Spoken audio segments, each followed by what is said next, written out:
그동안 상승 기세가 남달랐던 국내 증시 많이 올라서일까요? 아니면 FOMC를 앞둔 탓일까요? 일단 오늘은 단기 조정에 들어간 모습이었습니다. 코스피에서 7거래일 연속 매수세를 보였던 외국인도 오늘 매도로 포지션을 바꿨습니다. 단 장 막판 그 매도 물량이 많이 축소되기는 했습니다.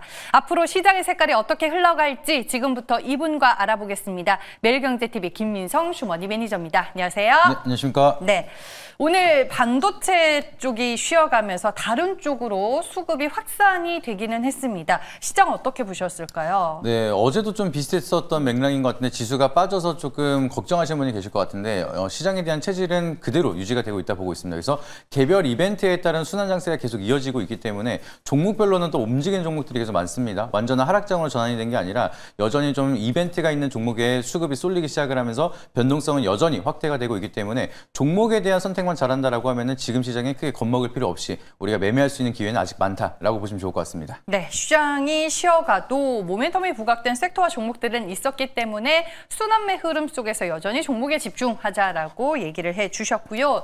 종목 리뷰가 필요한데 제가 이제 자리를 비웠을 때, 제가 없었을 때 월요일에 LNF를 소개해 주셨더라고요. 맞습니다. 아무도 관심이 없을 때, 시장이 주목하지 않았을 때 소개해 주셨고 오늘에서야 LNF가 흑자 전환에 대한 기대감으로 특징주 뉴스에 많이 노출이 됐습니다. 리뷰 부탁드릴게요. 네, 또 조용할 때 말씀드린 거 워낙 좋아하다 보니까 네. 또 잘 맞은 것 같습니다. 그래서 LNF 같은 경우는 제가 월요일에 말씀을 드렸을 때 테슬라 모델 Y에 굉장히 잘 팔리고 있기 때문에 여기에 실질적으로 수혜를 받을 수 있는 기업은 딱 두 개, LG에너지솔루션, LNF밖에 없으니까 그중에서 좀 더 시세 차익을 많이 노리기 위해서는 LNF만 보셔라 라고 말씀을 드렸는데 그 이후에 계속 올라가고 있는 모습이 만들어지고 있습니다. 그래서 지금 미국에 대한 좀 이벤트가 좀 반도체에 대한 세론이 만들어지다 보니까 시장에 대한 분위기가 그럼 우리가 다시 한번 중국을 믿어볼까? 이런 트렌드가 만들어지고 있고 중국향에 대한 매출 기대감이 만들어지고 있는 LNF이기 때문에 저는 여기서 추가적인 시세가 더 나올 수 있을 거라 보고 있습니다. 그래서 한동안의 중국 시장에 대한 모멘텀을 우리가 주목을 해봐야 되는데 여기서 추가적으로 반등이 나온다라고 하면은 1차 목표가는 이미 달성을 했고요. 2차 목표가 9만 원, 박스권 상단까지 다시 한번 갈 수 있다라 좀 보고 있기 때문에 그 부분 참고하시면서 목표가를 올리는 전략 말씀드려보도록 하겠습니다. 네, 이제 상승의 기세가 시작이 됐다라고 말씀해 주셨고 전고점 부근인 9만 원 선까지 2차 목표 주가를 상향해 주셨습니다. 네, 그럼 이제 우리는 본론으로 들어가서 키워드부터 확인해 보겠습니다. 무엇이죠? 네, 방금 말씀드린 것처럼 미국이 지금 다시 한번 괴롭히기 시작을 하니까 중국을 한번 기대해 보려고 하고 있습니다. 그래서 중국에 대한 모멘텀 한번 다시 한번 체크를 하는 의미에서 중국 정책 수혜주 한번 체크 드려보도록 하겠습니다. 그러니까 이 말은 지금 중국이 자국의 경제를 어떤 관점으로 보고 있고 그와 관련해서 어떤 방향성을 제시하고 있는지를 보고 거기에서 투자 아이디어를 찾자. 이렇게 해석하면 돼요? 맞습니다. 지금 중국도 사실 급하거든요. 그래서 경기 부양 정책을 하면서 산업에 대한 발전, 그 속에서도 미국이랑 경쟁을 하고 있습니다. 그렇기 때문에 중국은 과연 어느 쪽에 포커스를 맞추면서 거기에 반사 수혜를 받을 수 있는 한국 산업은 뭐가 있을지 이런 부분에 대해서 디테일하게 체크를 하면 여전히 투자 포인트가 많다라는 점 참고해 보시면 좋을 것 같습니다. 네, 알겠습니다. 좀 색다른 관점이다라는 생각이 드는데 어떤 테마가 나올지 궁금합니다. 그럼 첫 번째 테마부터 확인을 해볼게요. 네, 중국 정책이다 보니까 조금 단어가 생소하시거나 어렵게 느껴질 수가 있는데 굉장히 쉽게 설명드리도록 하겠습니다. 오늘 첫 번째 테마는 이구 환신에 대한 테마 한번 체크 드려보도록 하겠습니다. 제가 알기로는 뭐 새 제품이나 새 상품의 소비를 이제 촉진하는 중국의 정책 중에 하나인 걸로 알고 있거든요. 좀 더 자세하게 풀어주시고 관련해서 어떤 이슈가 있는지도 궁금하네요. 네, 정말 쉽게 말씀을 드리면 낡은 거를 새 것으로 교체한다라는 정책으로 보시면 되겠고요. 쉽게 말씀을 드리면 휴대폰이나 노트북, 핸드폰, 이제 자동차 이런 수요가 늘어나면은 정부에 대한 지원을 통해서 세금 혜택이 라든지 지원금을 통해 조금 더 소비 심리를 확산을 시키는 내수경제 사이클을 살리자라는 정책이라 보시면 좋을 것 같습니다. 그래서 최근 이슈를 보시게 되면은 이구환신에 대한 정책이 이어지기 시작을 하면서 소매 판매가 1.5포인트 가량이 증가를 했다라는 소식이 만들어지고 이 정책에 따른 내수경제 활성화가 점진적으로 늘어나고 있다라는 포인트를 우리가 집중적으로 보셔야 된다라고 말씀드리도록 하겠고요.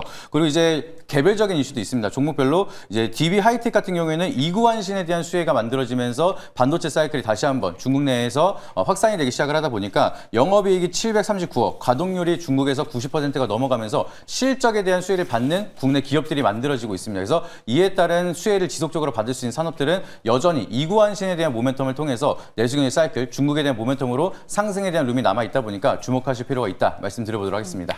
그러니까 이제 쉽게 풀어서 설명을 하면 새로운 가전제품이나 뭐 휴대전화를 살 때 정부가 보조금을 지원해 주는 거죠. 네, 보조금을 주거나 세금 혜택을 좀 더 크게 주거나 하는 식으로 해서 좀 안 쓰는 거를 빠르게 바꿔서 내수경제 활성화시키자는 정책이라고 보시면 되겠습니다. 네, 알겠습니다. 이구환신이 첫 번째 테마입니다. 그러면 이 테마는 장점을 뭘로 볼 수 있을까요? 결과적으로는 내수경제에 대한 활성화가 빠르게 확산이 되다 보니까 가전제품이라든지 자동차, 스마트폰에 대한 수요가 빠르게 확산이 될 수가 있습니다. 그래서 이 교체 수요가 빠르게 확산이 된다라고 하면은 중국 내에 공장을 두거나 중국에 납품을 하고 있는 기업들은 실적에 대한 모멘텀을 빠르게 가져갈 수가 있다는 게 가장 커다란 장점이라고 보시면 좋을 것 같고요. 그리고 이제 즉각적인 소비의 효과가 이어지다 보니까 실적이 좀 빠르게 찍힐 수가 있습니다. 그래서 그동안에 좀 실적에 대한 모멘텀이 조금 위축이 되고 있었지만 중국 시장에 대한 모멘텀을 통해서 실적을 찍힌다라고 하면은 실적이 조금 더 빠르게 개선이 되는 효과가 있다 보니까 주가 상승 여력도 빠르게 반영이 될 수가 있다는 점이 좀 커다란 장점이라서 이구환신에 대한 모멘텀 중에서도 중국 모멘텀이 좀 부각이 되고 있는 기업들 주목할 필요가 있다 말씀드려보도록 하겠습니다. 네,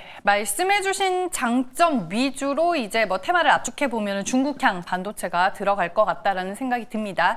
단점으로는 뭘 유념해야 될까요? 네, 아무래도 이제 정부가 소비 심리를 끌어당기는 거다 보니까 이 보증금이 끊기면은 갑작스럽게 수요가 급락이 나타날 수가 있습니다. 그래서 과거에 그런 얘기가 있었던 게 전기차도 보조금 없으면 누가 사냐 약간 이런 얘기가 있을 정도로 보조금이 있으면은 수요를 급증시킬 수가 있겠지만 보조금이 갑자기 중단이 된다라고 하면은 그만한 수요가 유지가 되기 어렵다 보니까 단기적인 세론이 좀 크게 이어질 수가 있다는 점이 아직까지는 단점이다. 이 부분을 보시면 좋을 것 같고요. 그리고 여기에 대한 혜택이 결국에는 한국 기업은 반사수혜적으로 모멘텀이 형성이 될 수가 있겠지만 실질적으로 가장 커다랗게 수혜를 볼 수 있는 건 중국 기업이기 때문에 거기에 대한 좀 캐파가 좀 차이가 날 수가 있습니다. 그래서 예상보다 우리가 기대하는 만큼 실적이 조금 더디게 올라갈 수가 있다는 점도 우리가 어느 정도 감안을 하면서 밸류에이션을 계산해야 되다 보니까 그 부분이 아직까지는 단점이다. 체크해 보시면 좋을 것 같습니다. 네, 알겠습니다. 이구환신이 가지고 있는 장점과 단점에 대해 저희가 분석을 해봤습니다. 중국 정책 수혜주 두 번째 테마는 무엇일까요? 네, 두 번째로도 단어로는 약간 생소하실 수가 있는데 쉽게 설명을 드리도록 하겠습니다. 두 번째 테마로는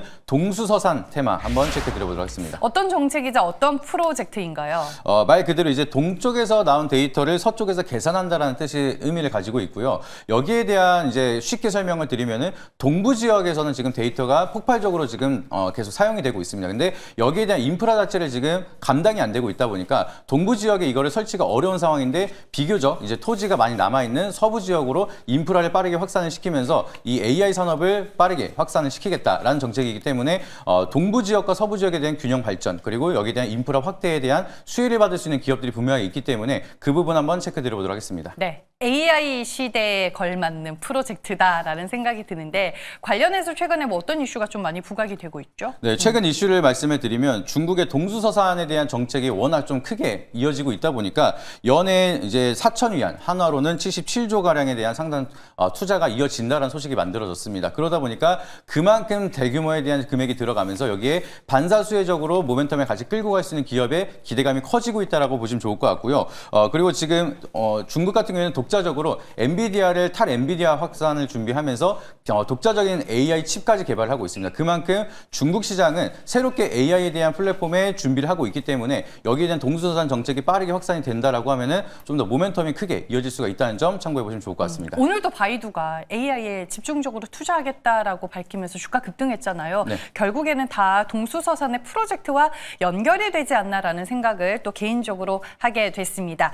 이제 장점과 단점 체크해 보겠습니다. 장점 먼저 볼게요. 네, 동수서산 테마의 첫 번째 장점으로 말씀을 드리면 결국에는 이제 글로벌 메가 트렌드랑 맞물렸기 때문에 이게 단기적인 세론이 나타나는 게 아니라 장기적인 모멘텀으로 좀 지속성 있게 갈 수가 있다는 게 가장 커다란 장점이라 보시면 좋을 것 같고요. 그리고 이제 중국판 디지털 뉴딜 정책이라고 얘기를 할 정도로 어마무시한 대규모 투자가 들어갈 수가 있습니다. 우리가 뉴딜이라고 하면은 이 경제적 불확실성을 해소하기 위해서 많은 돈을 투자하는 정부의 정책이라고 얘기를 하고 있는데 중국판 디지털 뉴딜이라고 생각할 정도로 정부에서는 중국에서 계속 투자에 대한 확대를 하고 있는 상황이기 때문에 이 대규모 투자의 수혜를 받는다라고 하면은 실적에 대한 모멘텀이 좀 크게 갈 수가 있다 보니까 상승에 대한 룸이 많이 남아 있다는 게 가장 커다란 장점이라고 보시면 좋을 것 같습니다. 네, 알겠습니다. 단점으로는 우리가 뭘 유념하면 좋을까요?